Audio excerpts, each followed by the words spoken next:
근데 제가 오늘 읽어드릴 동화책은 그냥 동화책이 아닙니다. 알고 보면 무시무시한 그림 동화라는 동화책인데요. 네, 그림도 되게 무섭게 음침한 분위기의 그림입니다.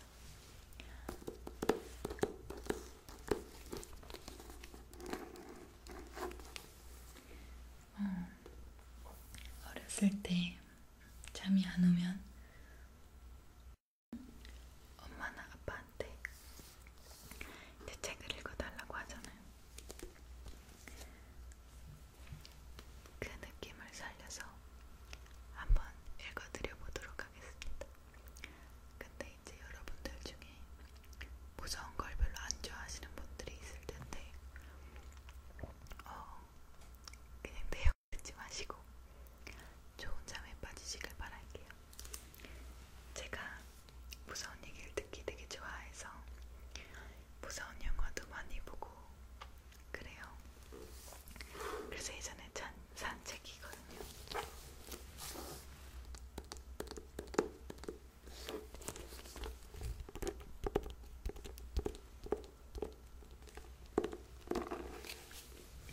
네, 무서운 책을 읽어드리기 전에 제 친구들을 소개해드릴게요. 오늘은 무서운 책을 읽는 컨셉이라 제 좀비 친구를 데려왔어요. 배인데, 네, 배 좀비예요. 저에게 한 12마리의 과일 좀비들이 있는데 얘는 배 좀비랍니다. 네, 배 좀비를 여기다 놓을게요. 그리고 잠자는 동물들의 코끼리를 데려왔습니다. 좀비 옆에 놔두려고 그래요. 네, 좀비 옆에 코끼리를 놔두겠습니다. 좀 음침한 분위기를 내려고 저도 가져왔는데. 네, 이번에 바주 아울렛에서 산 콜맨 라이터예요.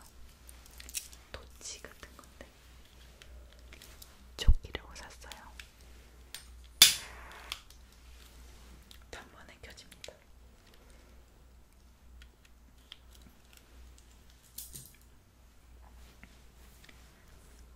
네, 이제 여러분들이 모두 아시는 동화를 읽어드리도록 하겠습니다.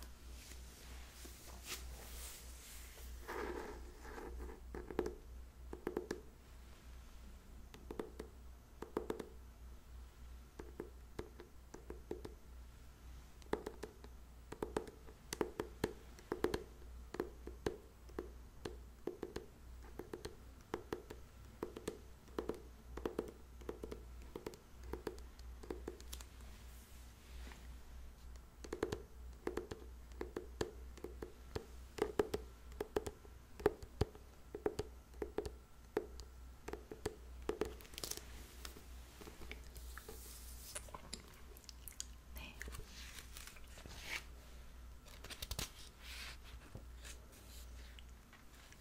어른들이 반드시 읽어야 할 옛 동화래요.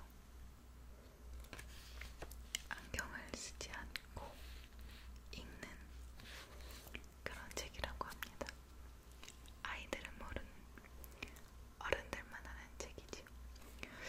ASMR 보시는 분들이 모두 어른들이었으면 좋겠네요. 오늘만은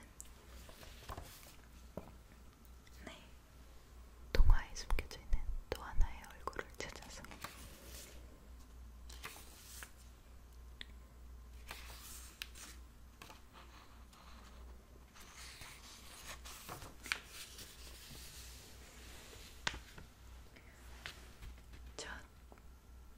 제가 읽어드릴 동화는 빨간 모자입니다. 네, 모두 원래 동화의 빨간 모자를 아시죠? 할머니한테 먹을 거를 갖다 드리러 가다가 늑대가 나타나는 그런 동화였나요? 잘 기억이 안 나네요. 네, 여기서는 어떤 내용으로 풀었을지 기대가 되네요. 제가 읽어드릴게요. 모두 안녕히 주무세요.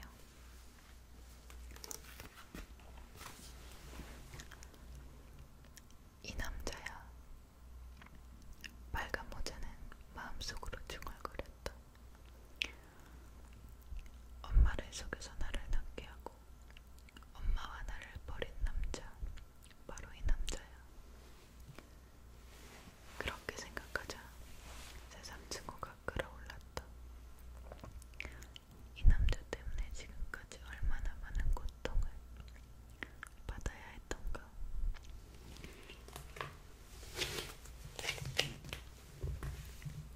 엄마와 함께 얼마나 많은 굴욕을 참고 견뎌냈던가.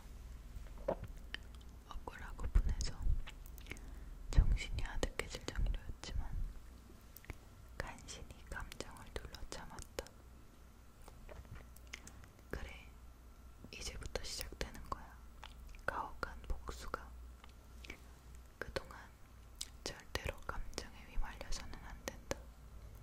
상대방이 이쪽의 계획을 깨닫게 해서는 안 된다. 안녕 아가씨. 늑대가 말을 걸어왔다. 이른 시각에 어디 가니? 할머니 집에요. 할머니가 병에 걸려서 아프대요. 빨간 모자는 그렇게 대답하면서 상대방의 반응을 세밀하게 관찰했다. 할머니라고?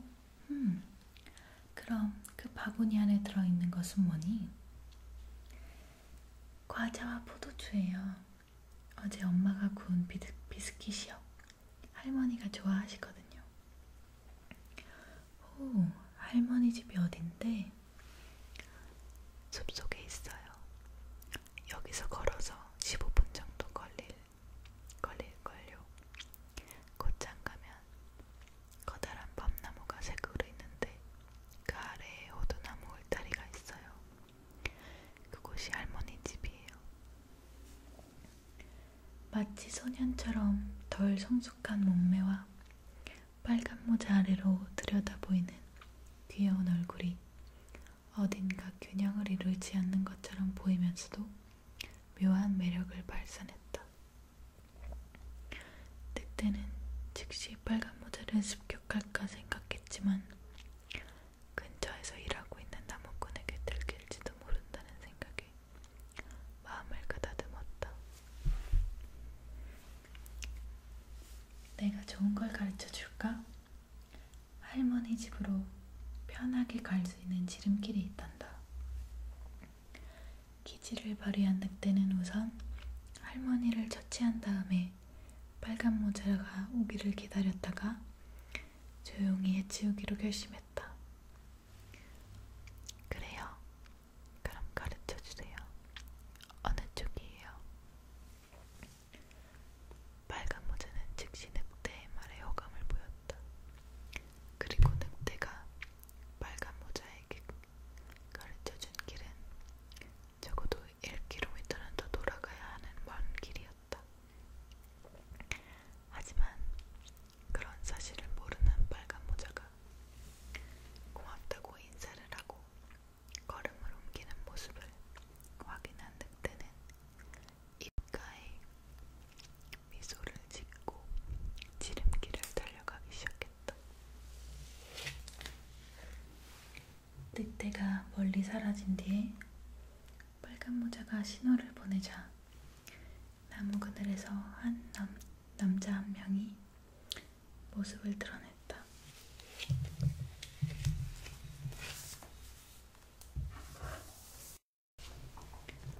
어깨에 총을 짊어지고 있는 모습을 볼 때 이 지역의 사냥꾼인 듯했다.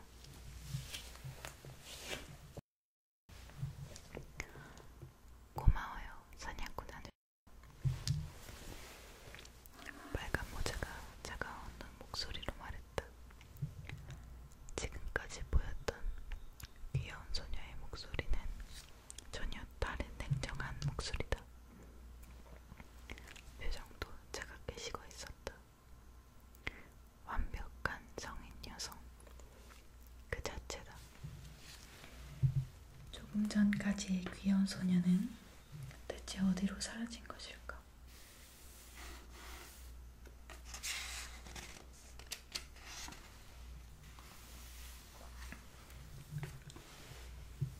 늑대가 이용하는 길과 시간을 가르쳐 주어서 정말 고마워요.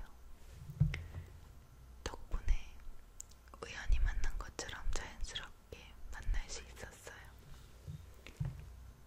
그래, 인상이 어땠니? 글쎄요, 이 늑대가 우리 아빠인가 하는 생각만 했어요. 저와 닮았나요? 닮았지. 얼굴이 약간 뾰족하다는 점이 닮았다고 말할 수 있겠지. 그래요? 빨간 모자는 특별한 감정이 느껴지지 않는 듯한 표정이다. 역시 알 거니? 사냥꾼이 머뭇거리면서 물었다. 그만두는 게 좋을 것 같은데. 네? 나는 너희 어머니를 미워하지 않단다. 언젠가는 결혼하고 싶다는 생각까지 했지. 너의 아버지가 되어도 좋겠다고 생각했단다. 고마워요. 그렇게 말씀해 주시니까 기분 좋네요. 빨간 모자는 조용히 미소를 지어 보였다. 하지만 그 미소 어딘가에는 쓸쓸한 그림자가 드리워져 있다. 하지만 저의 결심은 바뀌지 않아요. 무슨 말씀을 하셔도. 생각을 바꾸는 건 어떻겠니? 아저씨는 몰라요. 우리가 아빠에게 버림받은 뒤에 얼마나 고통스러운 나날을 보냈는지. 마을 사람들은 모두 단합해서 엄마와 저를 괴롭혔고 하루빨리 사라져버리라는 식으로 냉정한 태도를 보였어요. 우리가 지금까지 살아온 게 이상할 정도예요. 이게 다 누구 때문이겠어요? 그래, 이해한다. 하지만 남자는 믿을 수 없어요. 빨간 모자가 내뱉듯이 말했다. 아저씨는 달라요. 우리에게 친절하게 대해주셨으니. 하지만 대부분의 남자들은 믿을 수 없어요. 여자를 단순한 욕망의 대상으로 생각할 뿐이에요. 그런 남자들만 있는 게 아니란다. 알아요. 하지만 빨간 모자는 고개를 숙이고 입술을 깨물었다. 그런 자가 이 세상에 살아있다고 생각하는 것만으로도 미쳐버릴 것 같아요. 그는 모든 여자의 적이에요.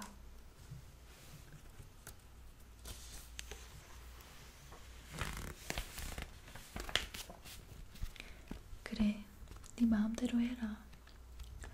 말리지는 않겠다. 말린다고 해도 듣지 않을 테니까. 그냥 지켜봐 주세요. 부탁하고 싶은 건 그것뿐이에요. 반대하지 말고 아무 말도 하지 말고 아저씨가 무슨 말을 하고 싶어 하는지 충분히 아니까요. 그럼 조심해라. 네, 아저씨. 생명은 소중히 여겨야 한다. 그것만은 기억해두렴. 알아요, 아저씨.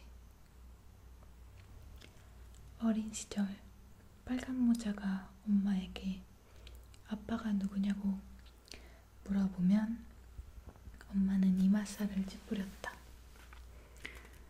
그러면서 대답을 피했다.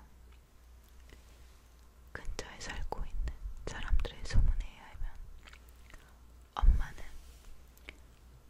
마을 청년과 사랑에 빠져 빨간 모자를 임신했지만 청년은 엄마를 버리고 다른 여자와 결혼해버렸다고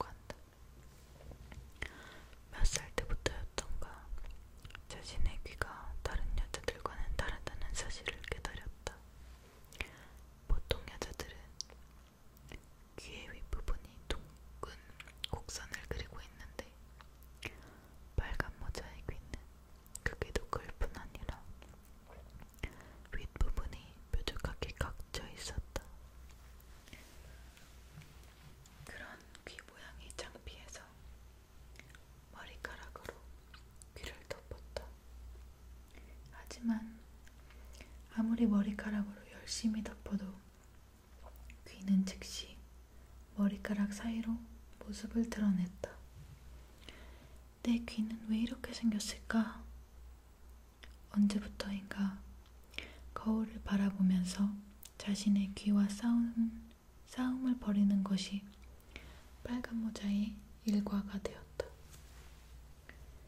마치 늑대 같다. 아무 생각 없이 그렇게 중얼거리는 순간 문득 머릿속에 떠오르는 생각이 있었다. 늑대, 늑대, 내가 늑대의 딸. 말도 안 돼. 하지만 엄마는 아무리 물어봐도 아빠가 누구인지 절대로 가르쳐주지 않아. 결혼도 하지 않고 아이를 낳았으니까 대답하기 싫어하는 마음은 이해하지만 그렇게까지 철저하게 감추려는 이유는 다른 사람에게 말할 수 없는 상대였기 때문이 아닐까? 다른 사람에게는 절대로 말할 수 없는 그런 상대이기 때문이 아닐까?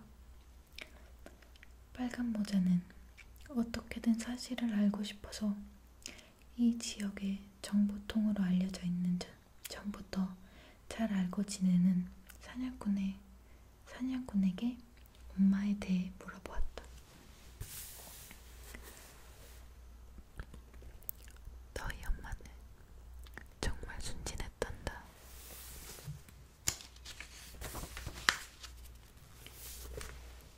가끔씩 집에 들러 차를 마시고 가곤 했지. 세상 물정을 전혀 몰랐지. 그래서 속았던 거야. 그 바람둥이에게. 바람둥이요? 우리 아빠 말인가요? 그래.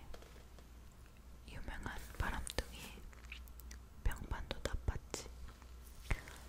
여자만 보면 유혹을 했으니까. 지금은 어디에 살고 있는데요? 숲속. 일도 하지 않고 늘 여기저기 기웃거리고 다니지.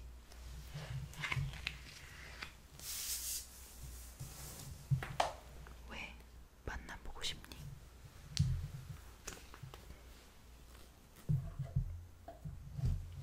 아니요. 만나보고 싶지는 않아요. 빨간 모자는 내뱉듯이 말했다.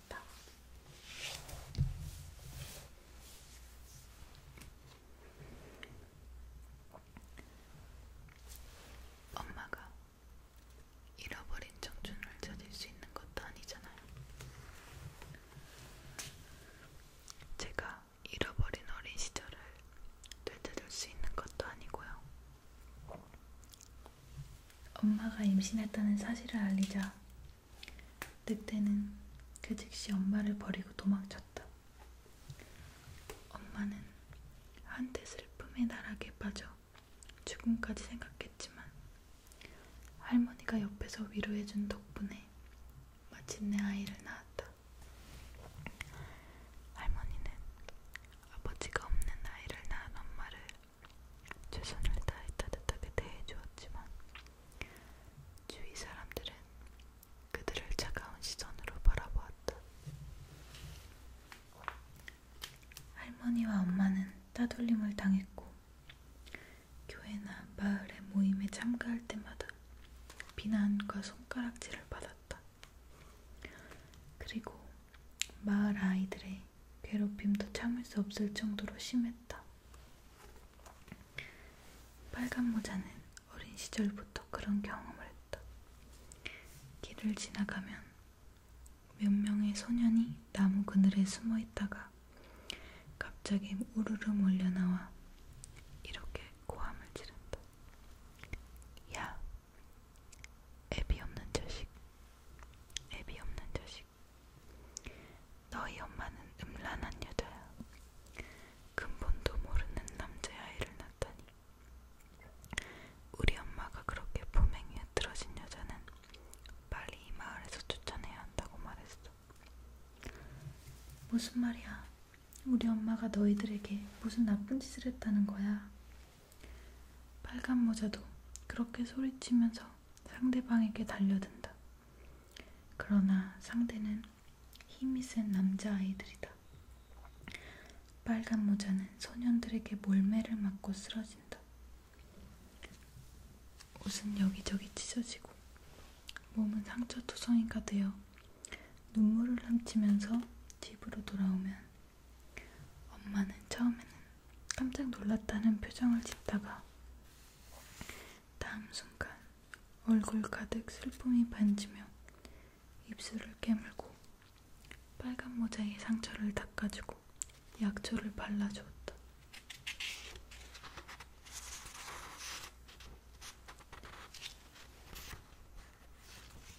엄마, 마을 사람들은 왜 우리를 미워해? 몇 번인가 울면서 엄마에게 그렇게 물어보았던 적이 있다. 하지만 엄마는 난처한 표정을 짓고 눈물만 흘릴 뿐이었다. 마을 사람들은 우리가 싫은 거야. 엄마처럼 아빠 없는 아이를 낳은 여자는 마을의 수치이니까. 우리 이사 가자. 이대로 있으면 할머니도 힘들잖아. 이 마을을 떠나서 다른 마을에 가서 살자. 지금은 그럴 수 없단다. 이 집을 나가면 먹고 살 방법이 없어. 어린 너를 데리고 있는 엄마가 일자리를 얻을 수 있겠니? 지금은 어쩔 수 없이 이곳에서 할머니 신세를 질 수밖에 없어. 빨간 모자는 눈물을 훔치면서 마음속으로 마을 사람들을 원망했다. 그리고 자기들을 이런 상황으로 내몬 아빠라는 남자를 증오했다.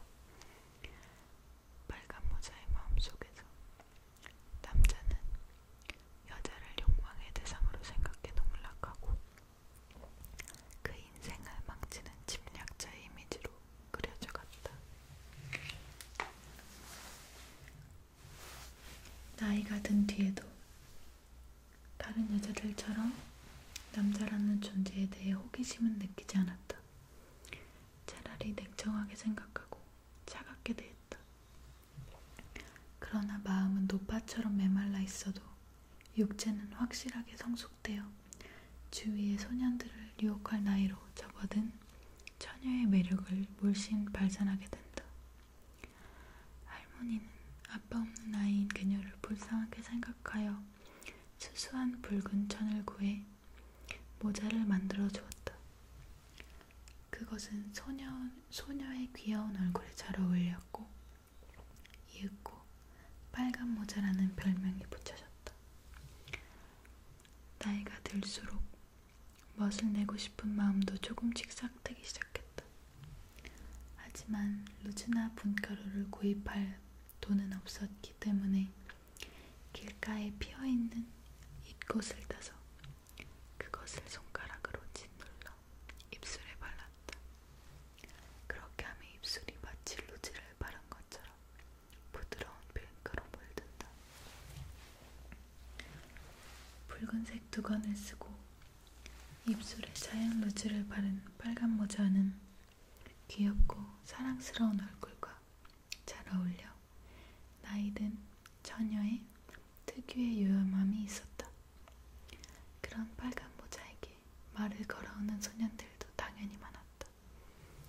그쯤 일요일마다 미사를 끝내고 돌아오는 길에 늘 뒤따라오는 소년이 있었다.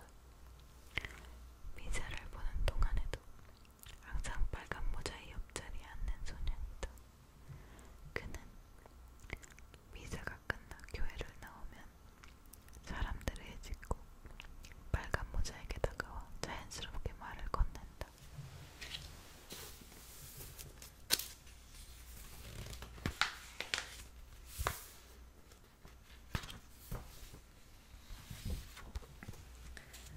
빨간 모자는 처음에 그 소년에게 호감을 가지기는커녕 귀찮다고 생각했다. 그런데 시간이 흐르면서 귀찮은 마음이 다른 종류로 바뀌었다. 자기를 이 정도로 생각하는 소년이라면 처녀성을 주어도 괜찮을지 모르겠다는 생각이 들었다. 집은 가난한 데다가 마을에서 따돌림까지 당하고 있다. 그런 자신에게 장밋빛 미래가 열릴 거라는 기대는 하지 않는다. 이 정도 선에서 적당히 타협하고 나이든 처녀라면 누구나 넘어야 할 처녀 상실이라는 일종의 의식을 실행에 옮겨도 되지 않을까. 그것이 성인이 되기 위해 필요한 의식이라면 단 한 단계 더 성장하는 것이 앞으로 자신이 실행하려는 계획에 도움이 된다면. 그래서 어느 일요일 빨간 모자는 여느 때처럼 말을 걸어오는 소년을 적당히 상대하면서 근처에 인기척이 없는 숲속으로 끌고 갔다. 소년은 한껏 들뜬 모습이었다. 너 정말 나를 좋아하는 거지? 그럼 전부터 좋아했어. 너도 내 마음은 눈치챘을 거 아니야.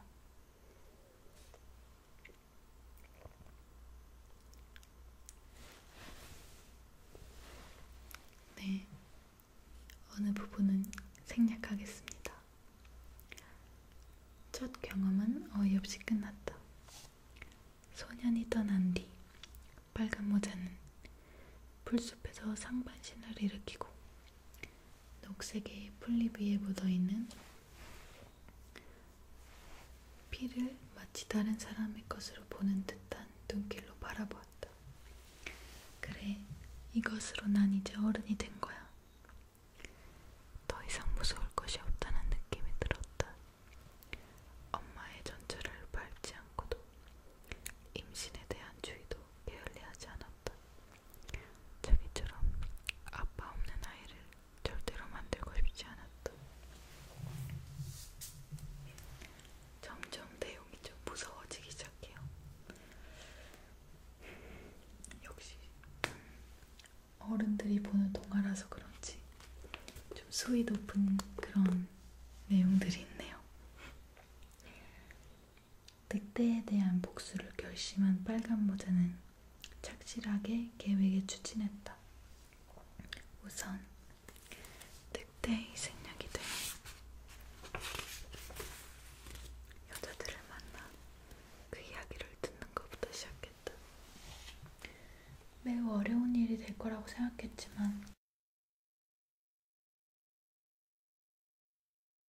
예상보다는 훨씬 간단했다. 자기도 늑대의 피해자라는 여자가 줄지어 나타났기 때문이다.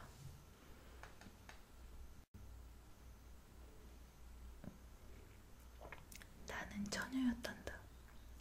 한 여자는 잠시 동안 머뭇거리다가 빨간 모자가 늑대가 버린 자식이라는 사실을 밝히자 깜짝 놀란 표정을 짓더니 천천히 입을 열었다. 약혼자도 있었지. 내 신분에는 어울리지 않는 훌륭한 남자였어. 가족도 기뻐했고 내 미래는 장밋빛이었어. 그 늑대는 어떻게 만났어요? 숲에서 말을 걸어왔어. 끈이 끊어져서 어찌해야 좋을지 몰라 난처했는데 그때 조용히 다가와서 가지고 있던 천으로 끈을 만들어 주었지. 여자의 표정에 증오가 번진다. 목소리도 거칠어진다. 그리고 내가 고마워서 어쩔 줄 모르고 있을 때 갑자기 부드럽게 말을 걸어왔어. 나중에 알았지만 그게 여자를 유혹할 때 사용한 틀에 박힌 수법이었지. 그때 나도 젊었기 때문에 핸섬하고 잘생긴 남자가 말을 걸어오는 게 싫지는 않았어. 하지만 빨간 모자가 차가운 목소리로 말했다. 약혼자까지 있었고 게다가 처녀였잖아요. 지조가 있는 여자라면 그런 짓은 하지 않았을 텐데요. 무슨 말을 하는 거니? 여자는 얼굴이 창백하게 변하면서 크게 소리쳤다. 내가 그 남자의 유혹에 빠져서 쉽게 따라갔다는 거야? 그렇지 않나요? 나는 그렇게 가벼운 여자가 아니야. 여자는 강한 꽃바람을 내뿜으며 화를 냈다. 내가 방심한 사이에 갑자기 그 녀석이 덮친 거야. 대낮에 숲속에서요? 다른 사람에게 들킬 것이라는 생각은 하지 않았나요? 나는 그날따라 집에 돌아오는 시간이 늦었어. 도중에 친구를 만나서 이야기를 나누다가 문득 정신을 차렸더니 이미 저녁이었다고. 덮쳤다고요? 야수처럼. 그래 야수야. 필사적으로 저항했지만 여자 힘으로 무리였어. 나는 울면서 간신히 집으로 돌아왔지. 옷은 이곳저곳 찢어져 있었고 얼굴 가봄에 얻어맞은 흔적이.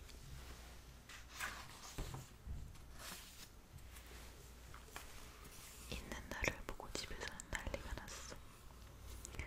얼마 지나지 않아 그 소문은 즉시 마을 전체에 퍼졌고 나는 약혼자에게 파혼을 당했어. 여자는 훌쩍거리며 치솟아오르는 눈물을 훔쳤다. 나는 자살하려고 했어. 더 이상 살아야 할 의미가 없다는 생각이 들어서. 문득 정신을 차려보니까 차가운 겨울바다로 들어가고 있었어. 그런데 낚시를 하고 있던 남자가 나를 발견하고 물을 많이 먹기는 했지만 목숨을 건질 수 있었지. 하지만 그때로 죽어버렸어야 해. 여자는 다시 코를 헐쩍인 다음에 말을 이었다. 복수를 하고 싶어.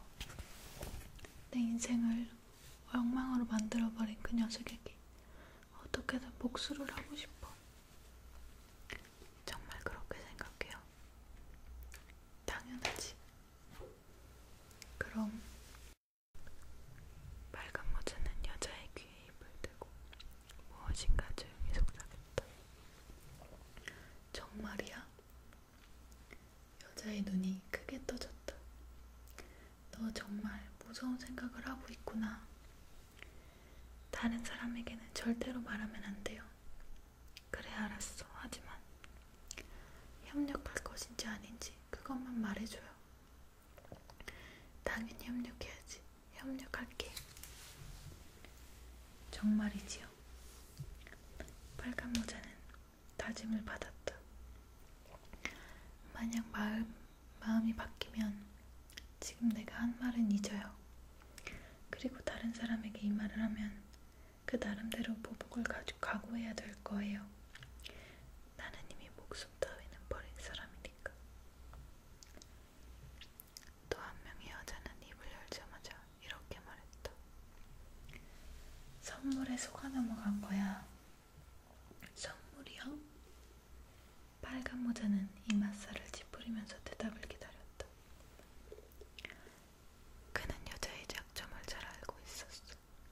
그런 선물이 여자의 마음을 얼마나 사로잡는지, 여자가 남자의 어떤 배려에 약한지. 선물 공세를 폈다고요? 그래, 정말 많은 선물을 주었지. 여자는 당시를 회상하듯 먼 곳을 응시했다. 장미꽃 다발에, 스카프에, 핸드백에. 늑대는 부자였나 보군요. 여자들을 이용해서 돈을 벌었던 것 같아. 이건 나중에 알게 된 사실이지만 여자들을 이용해요. 그래, 여자에게 몸을 팔게 해서 그 돈을 가로채는 방법이지. 뚜쟁이, 기동서방, 포주, 그 밖에 또 어떤 표현이 있을까? 당신은 그 돈으로 구입한 선물을 받은 것이군요. 다른 여자들이 몸을 팔아서 번 돈으로 구입한 선물을요. 나를 비난하지 마. 그 당시엔 아무것도 몰랐어. 부자의 멋진 신사라고만 생각했지. 멋진 양복을 입고 향기 좋은 향수를 뿌리고 청결한 손수건을 가슴에 꽂은 데이트할 때는 화려한 레스토랑으로 데려갔고 내가 앉으려고 하면 재빨리 뒤로 돌아와서 의자를 빼내주었어. 마차를 탈 때에는 즉시 문을 열어주었고 거리를 걸을 때에는 늘 자기가 찾길 쪽으로 서서 걸었어. 지방에 살고 있는 평범한 남자들에게서는 찾아볼 수 없는 세련된 매력이었지. 그럼 당신은 그 남자를 좋아했던 것인가요? 그때는 세상 물정 모르는 분내기였으니까. 여자는 두 눈에서 눈물이 흘러넘친다. 그 녀석은 내게 결혼하자고 했어. 그게 남자들의 상투적인 수단이겠지요? 그래. 하지만 내게는 그것이 태어나서 처음 받아보는 프로포즈였어. 너도 그렇게 멋진 남자가 프로포즈를 해온다면 제정신을 차리기 어려울 거야. 그럴지도 모르지요. 그렇지 않을 수도 있고 모르겠네요. 경험이 없어서. 나는 믿었어. 그래서 그날 밤을 함께 보내자는 말에 싫다고 거절할 수 없었지. 이제 곧 결혼할 수 있다고 그런 생각에만 잠겨 있었으니까. 그런데 그 사람 하룻밤을 보낸 뒤에 갑자기 냉정해졌어. 여자의 눈에서 다시 눈물이 넘쳐 흘렀다. 갑자기 아무런 연락도 없는 거야. 그때까지는 내 생일이나 크리스마스 때까지 같은 때에 당연히 커다란 꽃다발을 보내왔는데 그것도 끊겨버렸지. 내가 연락을 해도 연결이 되지 않았어. 집에 있다는 걸 알고 있는데도 없다는 시기였지. 한 번은 집을 찾아갔는데 안에서 여자 목소리가 들리는 거야. 그런데 아무도 나오지 않았어. 몇 번이나 문을 두드리다가 결국 포기하고 돌아왔지. 여자가 홀쭉이기 시작한다. 그리고 운 나쁘게도 단 한 번의 관계였는데 임신을 하게 되었어. 아빠 없는 아이를 낳았지. 그래, 너처럼 불쌍한 아이를. 하지만 몸이 약해서 3살을 넘기지 못하고 죽어버렸어.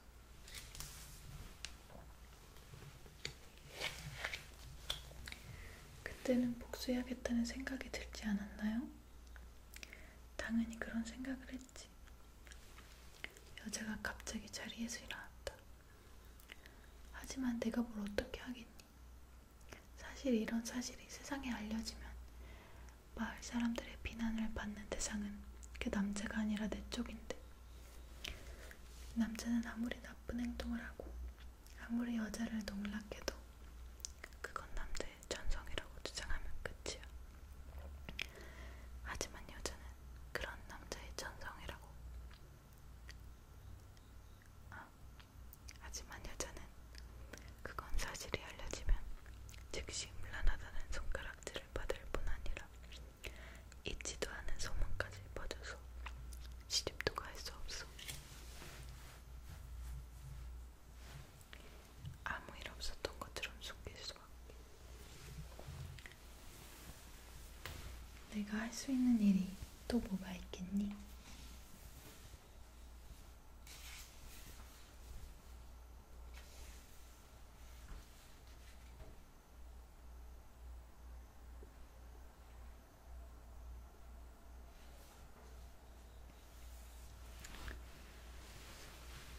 할머니가 편찮으시니까 과자와 포도주 좀 갖다 드리렴.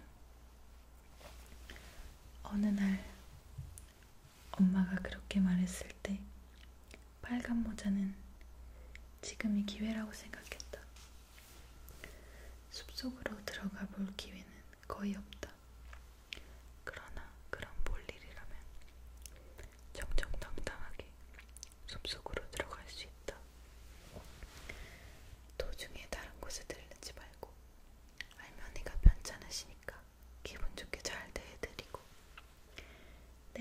모자의 엄마. 빨간 모자는 할머니는 밭일을 그만두고 당시의 관습을 따라 숲속에 혼자 머물며 한가로운 독신 생활을 즐기고 있다. 빨간 모자와 엄마는 가끔씩 놀러 갔는데 할머니는 최근 들어 노쇠해져 병상에 눕는 일이 많아졌다. 빨간 모자는 즉시 사냥꾼에게 달려가 늑대가 언제 어떤 길을 이용하며 다니는지 물어보았다. 그래서 그 시각에 맞추어 우연히 늑대를 만난 것처럼 이를 꾸밀 수 있었다. 한편 빨간 모자가 사냥꾼과 이야기를 나누는 동안에 늑대는 빨간 모자의 할머니가 살고 있는 집으로 달려가 현관문을 두드렸다. 누구세요? 할머니가 물었다. 늑대는 빨간 모자를 흉내내어 어린아이 같은 목소리로 대답했다. 빨간 모자예요. 할머니 드리려고 과자와 포도주를 가져왔어요. 문 좀 열어주세요. 어머, 우리 손녀구나. 손잡이를 그냥 밀면 열린단다. 할머니는 일어날 수가 없어서 늑대가 손잡이를 밀자 힘없이 문이 열렸다. 현관에서 복도를 지나 안쪽에 있는 방으로 들어가자 나무 침대 위에 할머니가 누워있다. 뼈와 가죽만 남아 언뜻 보기에도 병약해 보였지만 빨간 모자가 오기 전에 빨리 할머니를 처치해야 한다. 늑대는 깜짝 놀라 눈을 동그랗게 뜨는 할머니를 향해 갑자기 달려들었다. 그리고 할머니가 비명을 지르는 순간 즉시 목을 물고 그 살과 붉은 피를 먹어치웠다. 하지만 예상대로 그다지 맛이 없었기 때문에 많은 양이 남았다. 늑대는 먹다 남은 살과 피를 그릇에 담아 테이블 위에 올려놓았다. 나중에 다시 배가 고플 때 먹기 위해서다. 무서워. 그리고 할머니의 지춤류 모자를 쓰고 그대로 침대에 누웠다. 배가 불러 자기도 모르게 졸기 시작했을 때 문을 두드리는 소리가 들렸다. 네, 누구세요? 늑대는 서둘러 할머니의 목소리를 흉내내어 물었다. 빨간 모자예요. 엄마가 할머니에게 과자와 포도주를 갖다 드리라고 해서요. 문 좀 열어주세요. 늑대는 즉시 마음을 가다듬고 목소리를 더욱 부드럽게 바꾸었다. 우리 손녀구나. 손잡이를 밀면 열릴 거야. 빨간 모자는 그 말대로 손잡이를 밀고 집 안으로 들어와 문을 닫았다. 안쪽으로 들어가자 옆방에서 할머니의 목소리가 들려온다. 배고프지 않니? 그 테이블 위에 고기와 포도주가 있으니까 먹으렴. 네, 할머니.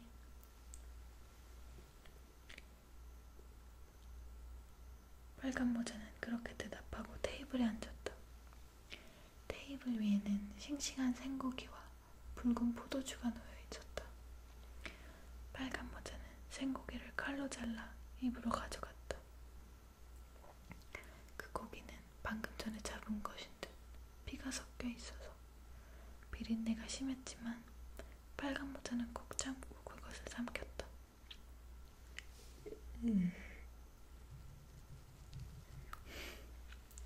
너무 징그럽다.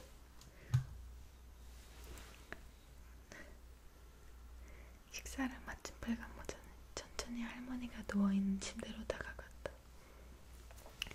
이제 배불러요. 그런데 할머니, 몸은 좀 괜찮으세요?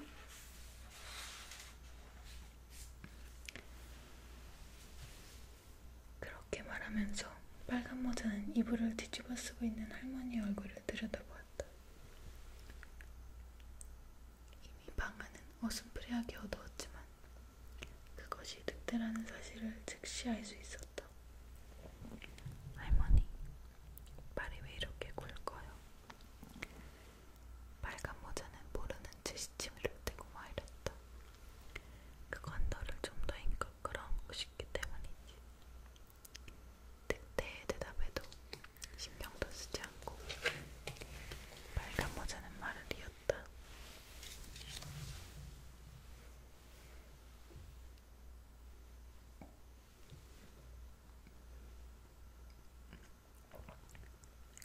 할머니, 귀는 왜 이렇게 커요?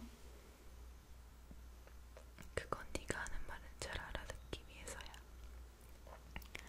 그럼 할머니, 눈은 왜 이렇게 커요? 그건 너를 좀 더 잘 보기 위해서지. 그럼 할머니, 손은 왜 이렇게 커요? 그건 너를 잘 붙잡기 위해서란다. 그럼 할머니, 입은 왜 이렇게 커요? 그건 너를 마음껏 맛보기 위해서야. 여기까지 말하고 늑대는 갑자기 자리에서 일어나 빨간 모자에게 덤벼들더니 빨간 모자의 몸을 침대에 누르고 옷을 찢으려 했다.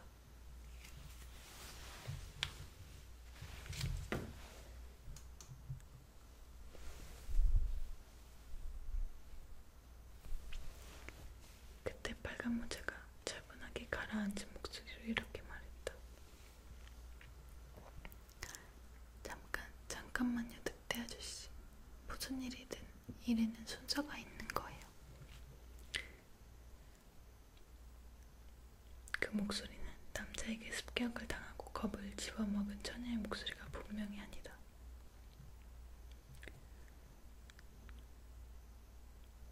늑대는 잠시 주저하다가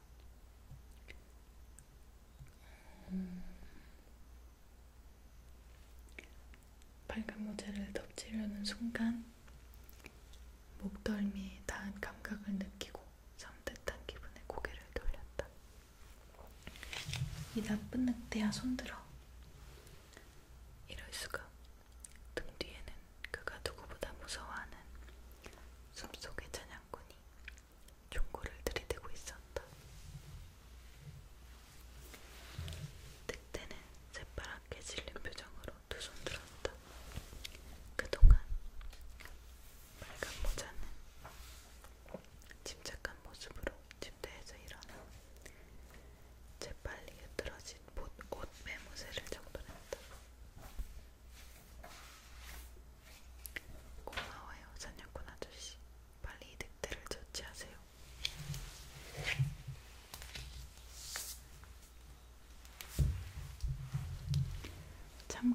잠깐만. 그렇게 서두를 필요 없잖아. 늑대는 필사적으로 목숨을 구걸했다.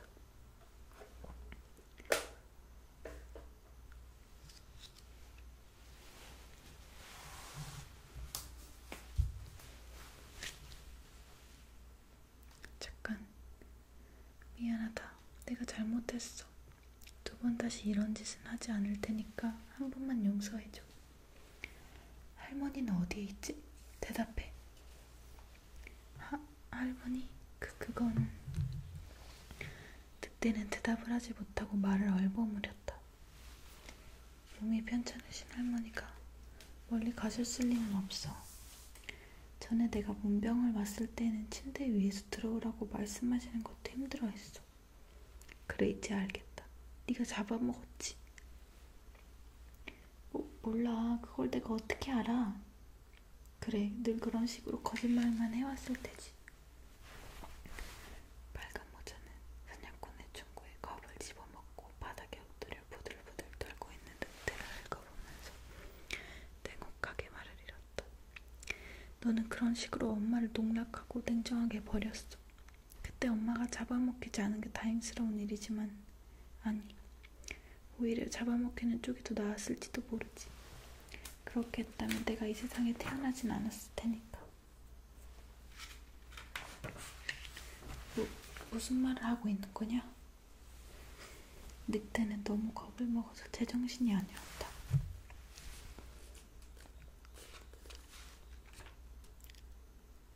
무슨 말을 하고 있는 거야? 그래, 난 당신의 딸이야. 당신은 딸을 강간하려고 한 거야. 네가 내 딸이라고?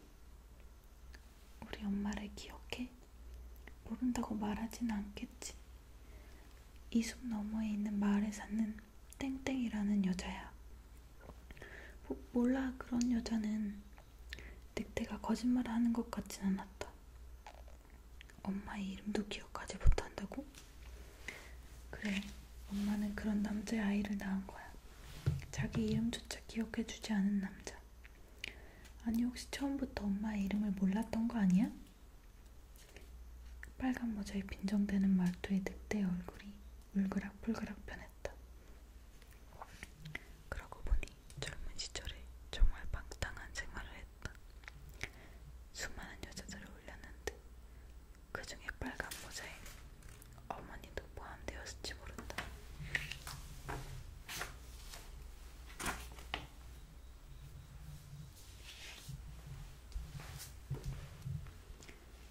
단순히 순간적인 욕망에 사로잡혀 충동적으로 여자를 안았을 뿐인데 때로는 여자 쪽에서 착각을 하고 처녀상을 바치니까 결혼을 하자는 식으로 끈질기게 마달리는 경우도 있어.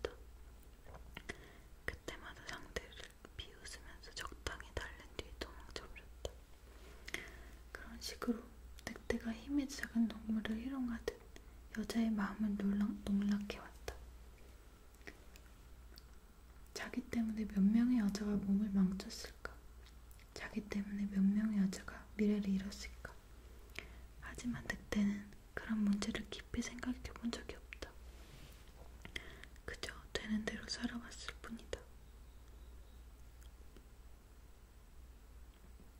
이제 포기해. 숲에서 나를 만난 순간 당신의 운명은 다한 거야. 수많은 여자를 울리고 불쌍한 생명을 이 세상에 태어나게 만든 일도 더 이상 할 수 없어. 당신이 이제 죽을 테니까. 잠깐만, 네가 정말 내 딸이냐? 늑대는 멍한 머리로 재빨리 지혜를 따냈다. 정말 내 딸이라면 사과하겠다. 지금까지의 잘못을 모두 사과하지. 이렇게 사과한다. 앞으로도 내 잘못을 어떻게든 보상하고 싶구나. 내가 못나긴 했지만 그동안 나름대로 모아둔 돈이 있어. 그 돈으로 학교도 보내주고 싶다. 예쁜 옷도 사주고 싶고 좋은 집에서 살게 해주고 싶다. 정말이다. 약속할게. 지금 무슨 말을 하려는 거야? 머리가 너무 아파.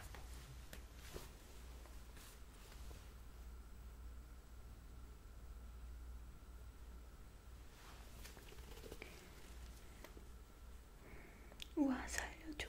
아, 알았어. 내가 잘못했어. 용서해줘. 책임질게. 책임진다고. 결혼할게. 아니, 이혼할게.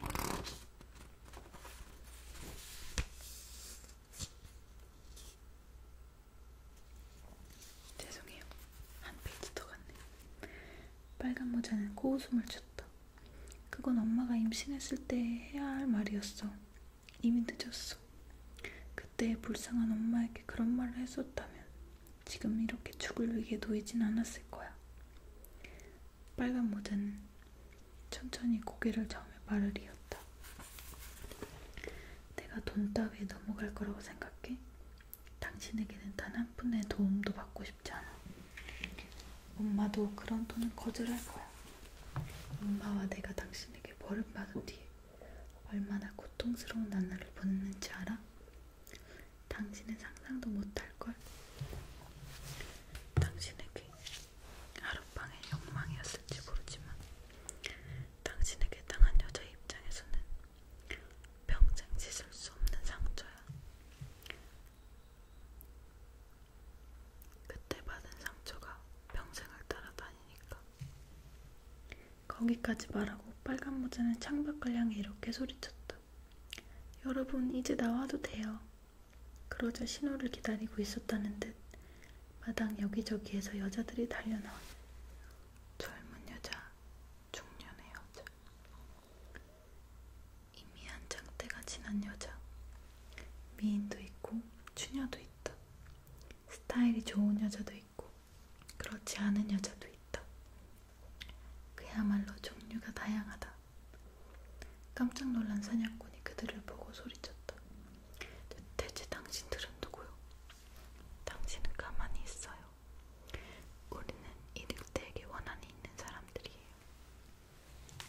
그래요, 이 남자 절대로 용서할 수 없어요. 내 몸을 농락하고 내 마음을 짓밟은 남자예요. 나는 그 덕분에 약혼도 깨졌어요. 아버지 없는 아이를 낳아 따돌림을 당하면서 얼마나 고통스럽게 생활했는지. 나는 아무것도 모르는 처녀였어요. 그런데 이 남자가 달콤한 말로 나를 유혹해서.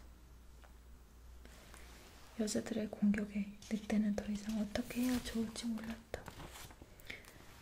판단이 서지 않는 듯 고개를 저으며 두 팔을 휘두른다. 와, 살려줘. 알았어. 내가 잘못했어. 용서해줘. 책임질게. 책임진다고. 결혼할게. 아니, 이혼할게. 이제는 자기가 무슨 말을 하고 있는지도 모르는 듯했다. 사냥꾼 아저씨, 이제 처치하세요. 빨간 모자가 당황한 사냥꾼을 돌아보고 냉혹한 표정으로 말했다. 제발. 늑대가 몸을 떨면서 목숨을 구걸했다. 제발 용서해줘. 내가 잘못했어. 정말 잘못했어. 너도 내 딸이지 않니? 내 피가 절반은 흐르고 있잖아. 진 아버지를 죽일 생각이니? 나는 당신을 아빠로 생각한 적이 없어. 빨간 모자의 말투는 여전히 냉혹했다. 본체만 채 내팽개치고 책임지지도 않았어. 길러주지도 않았지. 그게 아빠야? 웃기고 있네. 그 말이 신호가 된 듯 여자들이 빨간 모자의 주위를 둥글게 둘러싸고 두 다리로 버티고 서서 팔짱을 끼고 험악한 표정으로 늑대를 노려본다. 자, 이제 당신에게 여자들의 증오가 불을 뿜을 거야. 그 증오를 몸으로 느껴봐. 농락당하고 버려진 여자들이 아니었던 것인지, 하룻밤의 사건 때문에 인생을 망친 여자들의 통곡이었던 것인지. 당신은 100만 범을 죽어도 분이 풀리지 않을 남자야. 당신 같은 존재가 이 세상에서 사라지는 것만으로도 만세를 불러야 할 거야. 자, 사냥꾼 아저씨, 빨리 부탁해요.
네, 이제 동화처럼 늑대의 배를 갈라서 돌을 넣었다는 얘기로 이제 끝이 나네요.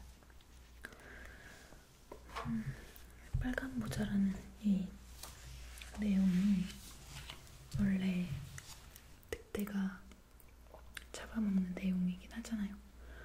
근데 이렇게 잔혹한 이런 내용인지 몰랐어요. 늑대가 아빠였고 그 아빠를 복수하려는 그런 내용이었대요. 원래 브루노 베텔하임이라는 저서가 옛날 이야기의 매력에서 빨간 모자의 기원은 두 옛 이야기로 거슬러 올라간다고 말했다. 하나는 크로노스의 신화로, 크로노스는 자신의 아이들을 잡아먹는데 그 아이들이 기적적으로 크로노스의 뱃속에서 살아나오고 아이를 대신 무거운 돌이 대신 채워진다는 스토리가 있대요. 그리고 또 하나는 고대 로마의 이야기로 작은 소녀 한 명이 늑대와 함께 생활하고 있는데 그 소녀는 항상 빨간 모자를 쓰고 있었으며 그 두건을 매우 소중하게 여겼다는. 붉은 모자를 쓴 소녀가 늑대를 만나게 되어 산채로 잡아먹히지만 다시 무사히 살아나 그 대신에 돌이 채워진다는 빨간 모자의 기본적인 6세기 이전부터 있었던 얘기래요.